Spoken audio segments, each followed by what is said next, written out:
Halo semuanya, selamat datang kembali lagi bersama saya Michael. Dan hari ini, seperti kalian tahu dari judulnya, kita akan membahas salah satu kripto yang juga terkenal ya, yaitu nomor 6 sekarang nih, Cardano. Ada. Cardano ini udah improve banget, udah naik ribuan persen dari tahun lalu sampai sekarang ya. Kita bisa lihat dulu dari fundamentalnya. Fundamentalnya sekarang dia udah di harga 21.000 dari coin market cap ini. Lalu dia punya circulating supply, supply-nya dia itu 71%. Dan ya, kita juga bisa lihat dari ratingnya dulu. Berapa sih ratingnya Cardano? Cardano itu termasuk kripto yang bagus kalau menurut saya pribadi.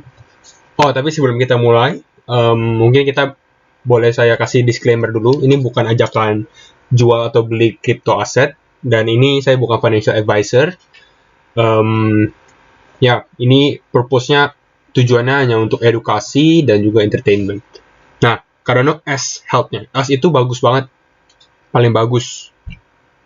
Berarti Cardano itu sehat. Lalu ini, C+, grade-nya. C+ itu sudah lumayan sih menurut saya. Coba kita baca ya. DeFi is one of the most compelling current use case for blockchain tech. DeFi itu apa? Decentralized Finance. Ntar kalau misalnya kita mau bahas Decentralized Finance lebih detail lagi, mungkin bisa di video lainnya. Jadi DeFi itu adalah salah satu compelling use case. Maksudnya paling banyak dipakai di blockchain teknologi gitu ya. Terus ini government should be strong despite past difficulties. Government partnership could be a strong use case. Ini Cardano punya review. Tapi kita penasarannya itu adalah di website Cardano. Di website Cardano ini kalian bisa dapat, ini buka aja website Cardano. Setiap cryptocurrency pasti ada websitenya. Kalau mau lihat tentang fundamentalnya. Ini apa itu Cardano dan lain-lain. Tapi kita mau fokus ke dalam roadmap-nya. Nah, ini roadmap-nya Cardano. Nah, roadmap-nya ini ada Byron, Shelley, Guggen, Basho, dan Voltaire. Nah, ini ada 5 era namanya. Kita sekarang di era keberapa? Kita sekarang masih di Shelley. Sekarang. Tapi Shelley ini udah selesai. Sekarang itu bukan di Shelley sih, lebih ke arah Guggen.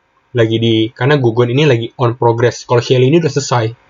Guggen itu lagi dibuat gitu. Kita sekarang lagi di era Guggen, tapi Guggen belum di launch. Seperti itu ya. Di Byron ini dia lebih ke foundation. Bisa dijelasin nih kalau kalian ini coba kita baca ya. Cardano is a third generation blockchain. Jadi dia adalah blockchain generasi ketiga. Dan dia mulai dari 2015 dan ada kayak strategi-strateginya. Makanya Cardano itu awal-awalnya tuh belum begitu terkenal waktu dia masih di Byron karena dia baru build foundationnya dia. Ini kalau misalnya kalian mau lihat, coba lihat di sini roadmap.cardano.org. Lalu dia launch Shelley. Shelley itu decentralization. Following on the Byron era, Shelley era of Cardano is period of growth and development for the network. Nah, periodnya apa? Periode di mana pertumbuhan dan development dari network Cardano ini. Dan ini transition dari Byron ke Shelley ini designed to achieve a smooth low-risk transition without service interruption. Jadi harus yang mulus dan nggak ada kayak interupsi seperti itulah. Dan ternyata berhasil. Kita bisa bandingin dari technical analisisnya Cardano sendiri pada saat dari Byron ke Shelley dan sekarang mau ke Guggen. Nah, Guggen itu smart contract. Smart contract tuh kayak apa? Smart contract tuh kayak TRC, ERC. TRC apa? Tron smart contract. Terus ada Binance Smart Chain juga. Terus ada Ethereum. Nah, Cardano juga bakal launch seperti itu, smart contract. Dan banyak orang yang bilang kayak, oh, Cardano itu bakal jadi pembunuh Ethereum. Tapi sebenarnya kalau misalnya di crypto itu kita nggak boleh saling menjatuhkan ya, tapi kita saling support bahwa adopsi smart contract itu semakin banyak, orang semakin pakai, makanya crypto semakin dipakai juga dan harganya juga naik gitu ya. Seperti itu. Nah, terus ntar masih ada Basho dan Voltaire. Jadi sebenarnya masih banyak. Cardano ini baru setengah gitu ya. Masih ada stage 4, era 4, dan era kelima. Jadi masih banyak, masih panjang banget. Coba kita bahas ke technical analisisnya dulu ya. Kita mulai dari sini. Ini dulu Nah, saya coret-coret juga ini kalau misalnya lihat itu. Coba kita zoom ke sini. Nah, ke arah ini. Ini adalah technical analysisnya. RSI-nya kita lihat RSI-nya dulu karena nanti bisa di close langsung. RSI-nya ini menuju ke bawah. Berarti udah lumayan ini ya, lumayan safe lah. Kalau di sini ini overbought nih, orang udah terlalu banyak beli nih. Nah ini menuju ke bawah, berarti sudah lumayan safe, orang lebih normal lah. Seperti itu ya. Kita close jadi lebih jelas. Nah kan lebih jelas. Pertama kita bisa ini kalau misalnya kita Fibonacci-nya kita bisa dilihat dulu kali ya. Oke. Nah pertama kita menentukan dulu trendline Cardano itu apa. Trendline Cardano itu masih bullish, masih ke atas nih, uptrend, nggak ada downtrendnya gini nih. Kalau kalian lihat nih, jangan di 4 hour time frame ya, kita coba dari 1 day time frame. Kalau kalian sebagai trader yang bisa di hold mingguan atau bulanan, itu mendingan kita lihat dari trend weekly atau enggak trend daily gitu ya, bukan jangan trend 1 hour, karena kalau trend 1 hour itu agak short term, ini agak nge-lag. Coba mungkin kita buka Indodax dulu. Nah ini chart di Indodax sama seperti yang di Binance.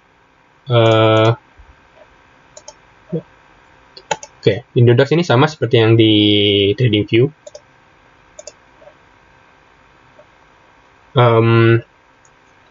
Ini masih uptrend banget. Ini price prediksi kita ya. Pertama kita juga ambil Fibonacci. Ini ada dua nih. Coba, ini saya bikin parallel channel ada dua. Pertama ini agak kecil parallel channelnya, tapi ini yang kuning ini yang agak besar. Jadi pada saat ini dia rebound ke sini, dia breakout, terus dia rebound di sini ke parallel channel yang kecil. Dia naik lagi, kena yang tingginya, yang kuningnya, terus dia turun lagi ke ungu. Naik, terus dia di sini aja rebound, turun lagi kayak gitu. Sekarang dia baru keluar lagi nih, baru breakout dari parallel channel yang kecil. Tapi dia dari band yang ungu. Sekarang dia lagi mencoba nih, apakah dia bisa naik ke sini atau enggak. Oke. Seperti itu. Fibonacci seperti biasa, kita coba ambil dari yang paling tinggi ke paling bawah, ke period yang kita mau. Ini period yang saya mau. Bisa dilihat ini Fibonacci-nya. Kalau misalnya kalian lihat ini, apakah Fibonacci-nya pas? Bisa lihat nih. Ini yang kita mau di sini. Di sini banyak banget nih poin-poin di mana kena support, kena resisten. Nah, ini kena resisten di sini. Terus di sini kena resisten yang dari parallel channel. Di sini dia ada support dan resisten lagi. Di sini kena resisten. Seperti itu. Nah, di sini dia lagi mau lihat nih apakah dia bisa breakout resisten atau enggak. Seperti itu. Oke, kita clean dulu. Oke, kita clean. Dari atas ke bawah. Nah, sekarang kita lihat nih. Sekarang dia di sini. Ini adalah resistennya dia.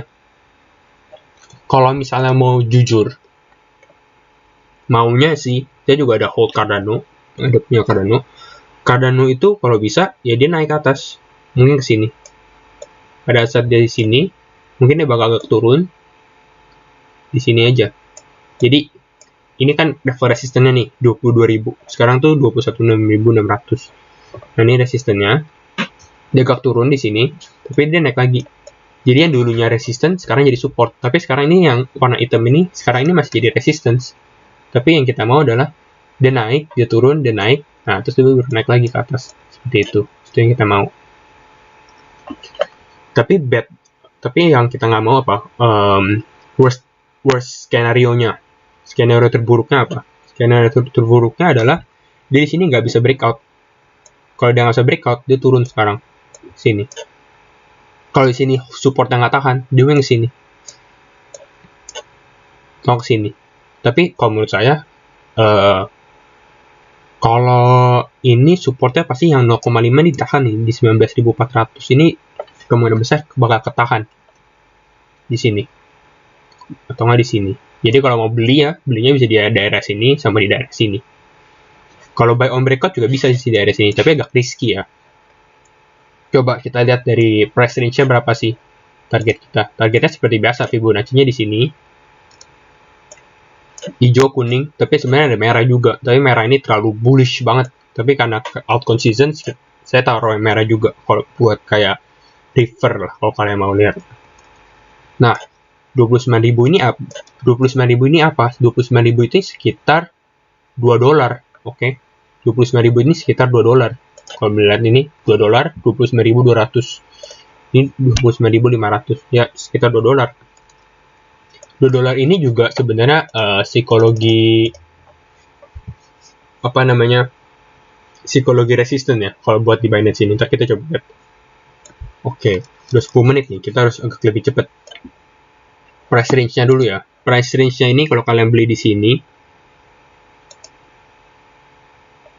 sih ya, ke area yang hijau dulu itu 34%. Tapi kalau kalian bisa ke 5 ini kita 44%. Kalau kalian beli ternyata dia jatuh di sini itu sekitar 53%. Ini 44%. Jadi secara short term ini Cardano masih bagus banget. Masih bisa 40-50% kalau misalnya kalian mau tradingin. Kalau kalian mau investasi juga bisa. Kenapa? Yang saya mau bilang, ini ada salah satu lagi. Ini Guggen Timeline. Guggen tadi itu kan smart contract-nya ini nih, smart contract-nya Cardano ya. Ini timeline Guggen. Kalau kalian mau lebih detail lagi itu bisa nonton di video YouTube. Cek aja smart contract Google. Itu ada YouTuber yang lagi ada podcast dengan salah satu eksekutifnya Cardano. Nah, ini Guggen punya timeline. Ini sekarang masih di sekitar private testnet di sini. Kita ada pioneer testnet. Nah, di bulan Juli, ini Guggen bakal launching publicly. Pertanyaannya adalah, kalau Guggen launching, seberapa gede price Cardano ini? Maksudnya price-nya bakal naik berapa banyak persen? Berapa persen? Seperti itu. Nah, ini Binance. Kembali lagi di Binance.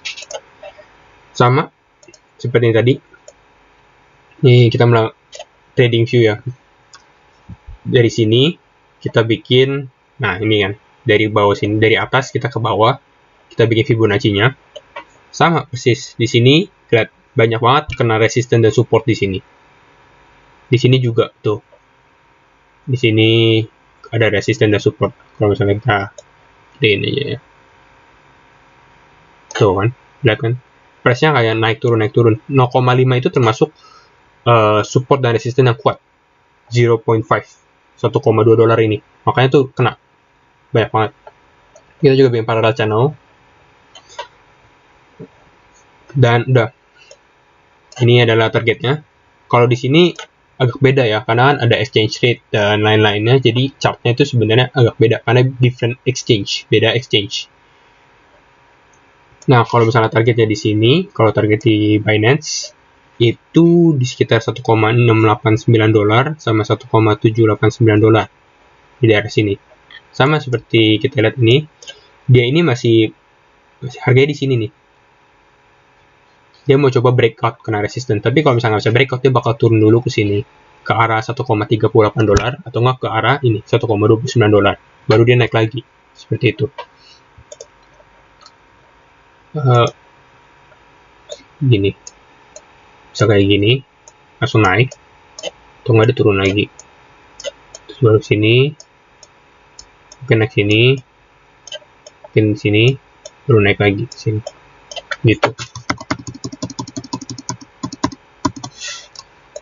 Target kita 1,689, 1,789 sama ini $2. Seperti itu.